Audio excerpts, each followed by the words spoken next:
अपराधी चाहे कितने भी साथी तरीके से अपने काम को अंजाम दे दे, लेकिन कोई ना कोई गलती जरूर कर जाता है और उसकी मात्र एक छोटी सी गलती की वजह से वो हमेशा के लिए सलाखों के पीछे भी पहुंच जाता है।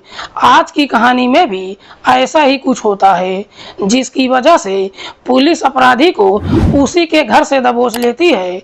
लेकिन जब इसकी असलियत लोगों को मालूम चलता है तो हर कोई यही कहता है कि ऊपर वाला ऐसी औलाद किसी को न दे। नमस्कार, प्रणाम। मैं आपका भाई, आपका दोस्त अभय, और आप देख रहे हैं द कीप क्राइम। दोस्तों, आज की जो सच्ची कहानी मैं आपको सुनाने जा रहा हूँ, ये सच्ची कहानी है भारत की राजधानी दिल्ली शहर की। बात कर रहा हूँ मैं 28 अप्रैल की सुबह सुबह की।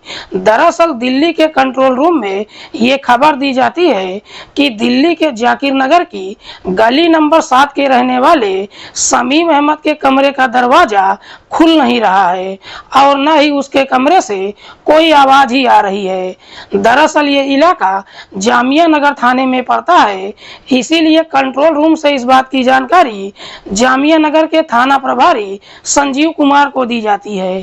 थाना प्रभारी संजीव कुमार को जब मालूम चलता है, संजीव कुमार अपनी टीम के साथ घटनास्थल पर पहुंचते हैं तो देखते हैं कि वहां पर पहले से ही काफी तादाद में लोग मौजूद हैं, लेकिन उनमें से एक लड़का काफी परेशान लग रहा है। पुलिस जब उस लड़के से पूछताछ करती है तो कहता है कि साहब, मेरा नाम अब्दुल रहमान है।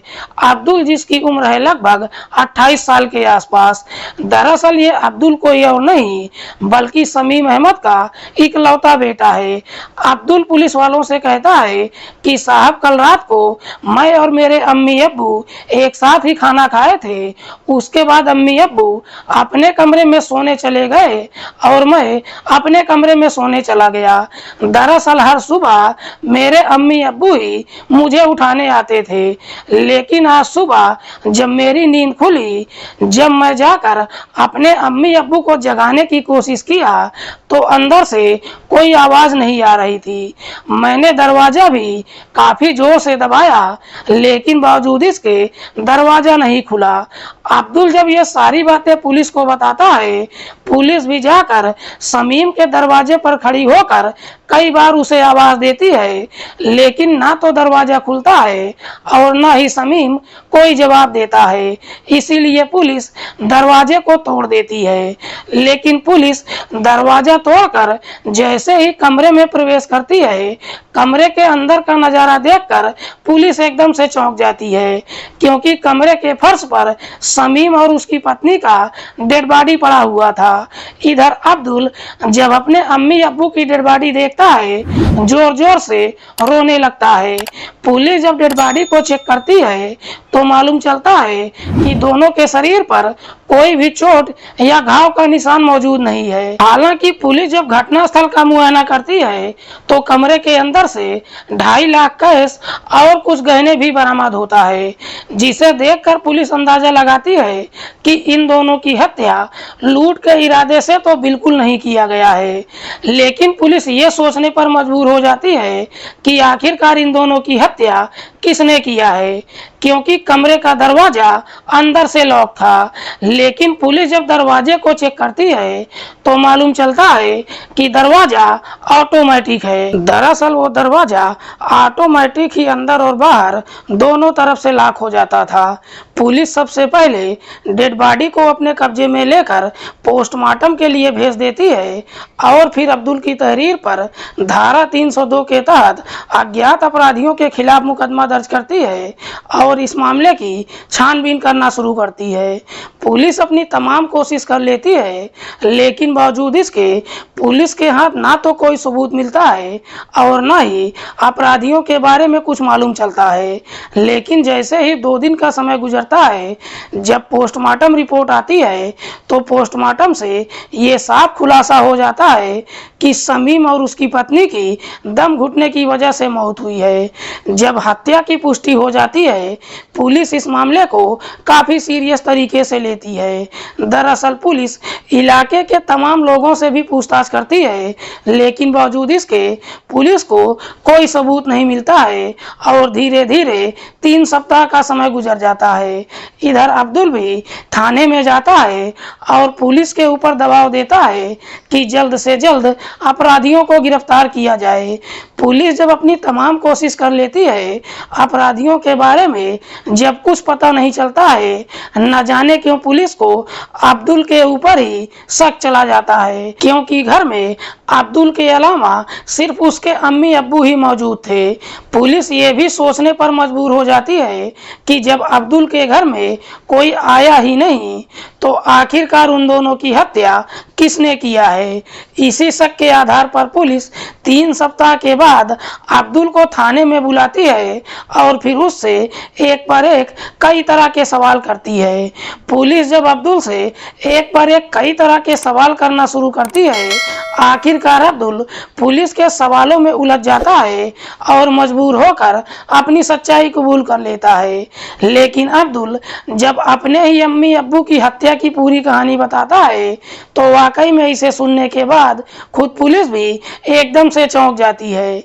दरअसल अब्दुल, जो अपने माता पिता की इकलौती संतान है, जब उसकी पढ़ाई कंप्लीट हो जाती है, अपने इलाके में एक कॉल सेंटर में नौकरी कर लेता है।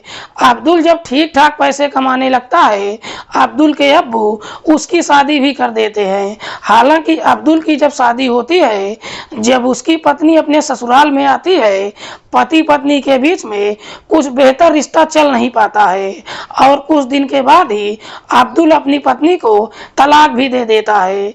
लेकिन जैसे ही कुछ महीने का समय गुजरता है, एक दिन अब्दुल की फेसबुक के जरिए एक लड़के से दोस्ती होती है जो कानपुर की रहने वाली होती है, जिसका नाम है साक्षी।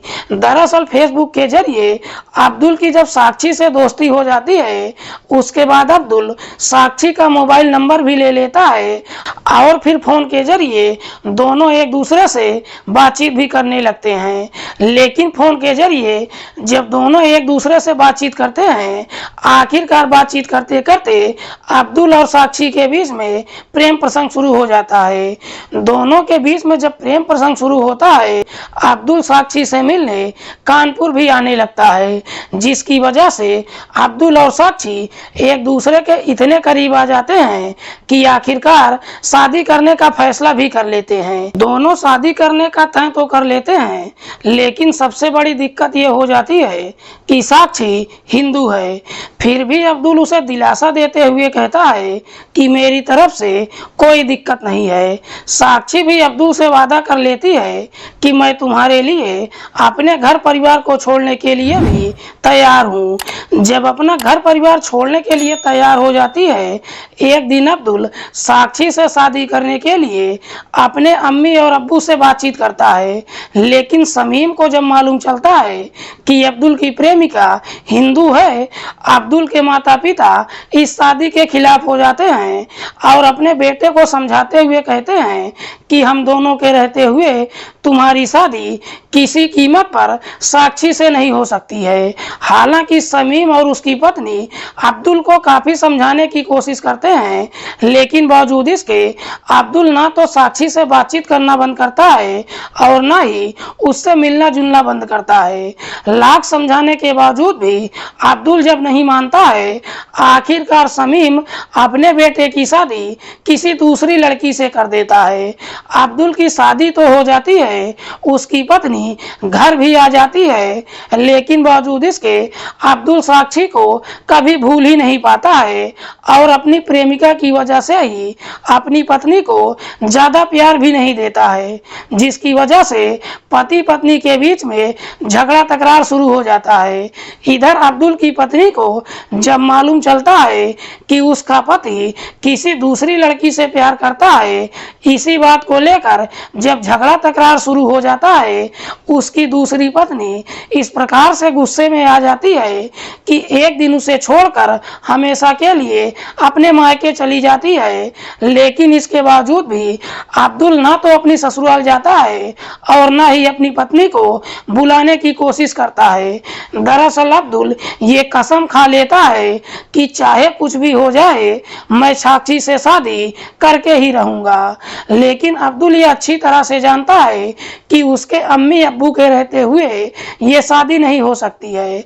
इसीलिए अब्दुल साक्षी से शादी करने के लिए अपने ही माता पिता को इस दुनिया से हटाने का तय कर देता है और फिर इस बारे में अपने एक दोस्त नदीम खान से बातचीत करता है, जो नांगलोई का रहने वाला है। अब्दुल जब अपने ही माता पिता को इस दुनिया से हटाने के लिए कहता है, नदीम इस काम को करने के लिए तैयार तो हो जाता है, लेकिन बदले में अब्दुल से 2.5 लाख रुपए की डिमांड करता है। जब 2.5 लाख की डिमांड करता है, अब्दुल उसे पैसा देने के लिए तैयार भी हो जाता है। उसके बाद नदीम इस षड्यंत्र में अपने दोस्त गुड्डू को भी शामिल कर लेता है। तीनों मिलकर इस काम को करने के लिए तैयार हो जाते हैं। उसके बाद एक षड्यंत्र बनाते हैं और इसी षड्यंत्र के तहत 27 अप्रैल की शाम के समय नदीम और गुड्डू जाकिर नगर पहुंच जाते हैं और रात होने का इंतजार करते हैं। 27 अप्रैल की रात के लगभग 10 बजे के आसपास अब्दुल अपने अम्मी अब्बू के साथ ही खाना खाता है और खाना खाने के बाद जब अब्दुल के अम्मी अब्बू अपने कमरे में सोने के लिए चले जाते हैं, उसके थोड़ी देर के बाद अब्दुल अपने दोस्त नदीम और गुड्डू को अपने घर पर बुला लेता है। तब तक समीम के कमरे का दरवाजा अभी खुला हुआ था और समीम और उसकी पत्नी अभी जाग रहे थे। उसी वक्त ही नदीम और गुड्डू समीम के कमरे में प्रवेश करते हैं और फिर समीम और उसकी पत्नी की तकिया से मुंह दबाकर हत्या कर देते हैं। कमरे के अंदर ही समीम और उसकी पत्नी की जब मौत हो जाती है, उसके बाद नदीम और गुड्डू वापस अपने घर चले जाते हैं। इधर अब्दुल जब कमरे का दरवाजा खींचता है तो दरवाजा ऑटोमेटिक लॉक हो जाता है। उसके बाद अब्दुल भी अपने कमरे में सोने के लिए चला जाता है। अब्दुल अपने कमरे में सोने तो चला जाता है, लेकिन पूरी रात उसे नींद नहीं आती है। जैसे ही सुबह होती है, अब्दुल उठकर गली में निकलता है और अपना नाटक शुरू कर देता है। दरअसल आस पड़ोस के लोगों से कहता है कि न जाने क्यों मेरे अम्मी और अब्बू ना तो कमरे का दरवाजा खोल रहे हैं और ना ही अंदर से कोई जवाब दे रहे हैं। वाकई में अब्दुल जब यह पूरी कहानी पुलिस को बताता है, पुलिस अब्दुल की तहरीर पर उसके दोस्त नदीम और गुड्डू को भी गिरफ्तार करके थाने लाती है। फिलहाल पुलिस ने इन तीनों आरोपियों को अपनी हिरासत में लेकर इन पर गंभीर धाराओं में मुकदमा दर्ज करके जेल भेज दिया है। दोस्तों, इस पूरी घटना के बारे में आप क्या सोचते हैं? आप अपनी राय कमेंट बॉक्स में हमको जरूर दीजिएगा। जाते जाते मैं आपको बता दूं, कुछ मेरे व्यूअर हैं जो अपना कीमती समय निकालकर मेरी वीडियो को देखते ही नहीं हैं, बल्कि अपना प्यार भी मुझे देते हैं। मेरे पहले व्यूअर हैं डॉक्टर AK अग्निहोत्री, जो प्रयागराज उत्तर प्रदेश के रहने वाले हैं। मेरे दूसरे व्यूअर हैं इमाद अली, ये भी नैनी प्रयागराज के रहने वाले हैं। मेरे तीसरे व्यूअर हैं सुदेश कुमार गौतम, जो गौतम बुद्ध उत्तर प्रदेश के रहने वाले हैं।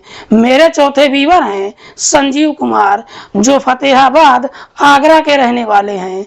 मेरे पांचवे व्यूअर हैं संजीव जाटव, जो अपना एड्रेस नहीं दिए हैं।